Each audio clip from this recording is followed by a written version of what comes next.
Let's bring in Sonia Meskin, head of U.S. Macro at BNY Mellon Investment Management. Nice to see you. So investors clearly surprised by what they heard today. How about yourself? Yes, thanks so much for having me. I gotta say, I'm not surprised, and I'll tell you why. I do think the committee, as back in the summer, remains quite concerned about the recent loosening in financial conditions. And they came out very clearly, if you read the minutes, basically saying that.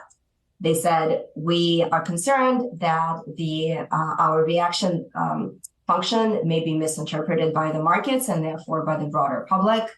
We are stepping down the magnitude of hikes, but that should in no way slacken our commitment to taming inflation. The outlook for inflation remains uncertain. They tied it specifically to services inflation. Everyone knows goods inflation is expected to come down, finally reverse from the previous couple of years. But services inflation, especially ex-shelter, remains strong. It is particularly tied to strong wage growth and tight labor markets. And you see references of that all over the minutes. And I'm very much not surprised to see that. Yeah, so well, digging into this, I think the big question at this point, like Jen brought up before, was just the implications of future rate hikes, what that looks like, how aggressive they will potentially be, at least at the next meeting or two. What are you expecting to see? Well, they didn't really tip their hand in terms of 25 versus 50 basis points in the next meeting or two.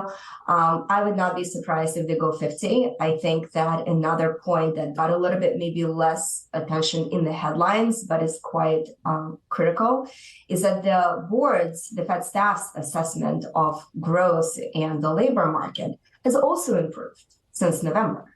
So what they're saying is that the staff, at least, does not expect unemployment to rise above their estimate of neutral. So neutral being consistent with 2% inflation.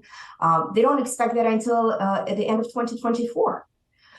So I wouldn't be surprised if they continue to raise by 50 basis points unless growth meaningfully deteriorates, which is not actually something we expect in the next couple of months. And what's your read on how well the Fed is handling inflation, and where do you see the terminal rate? Yeah, I think that obviously they already made a mistake. They've even come out and acknowledged the mistake. So now what they have to do is be more forceful than they would have been otherwise had they tightened sooner. So what they want to avoid is slacking now again and then having inflation come back, especially in the more persistent, sticky areas such as services or wages.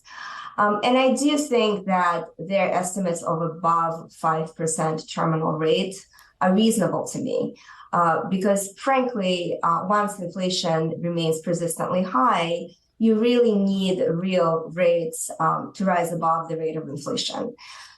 So I do think there's an upside risk to services inflation remaining relatively high, and therefore policy rates having to go up above 5%. That's not what the market is pricing in, as you guys just recently mentioned. So that wedge remains, and I think you're going to see that reflected in asset prices and asset price fluctuations in the months ahead.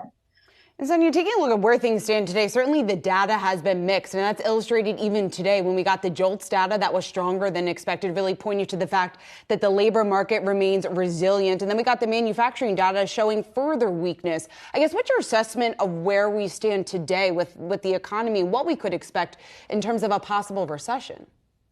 Sure. I do think that manufacturing being weak is not something that's surprising. Manufacturing is more exposed to global growth, which has been a bit weaker than U.S. growth.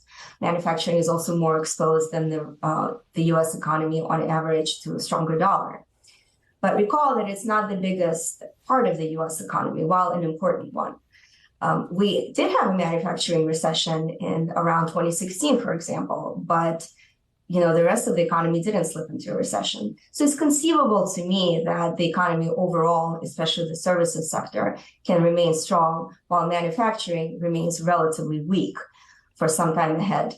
The employment component of manufacturing, by the way, has remained a little bit stronger than the rest of the ISM report. All right, Sonia Meskin, always great to have you. Thanks so much for breaking down the minutes. Certainly something that has spooked the market here in the latest hour of trading.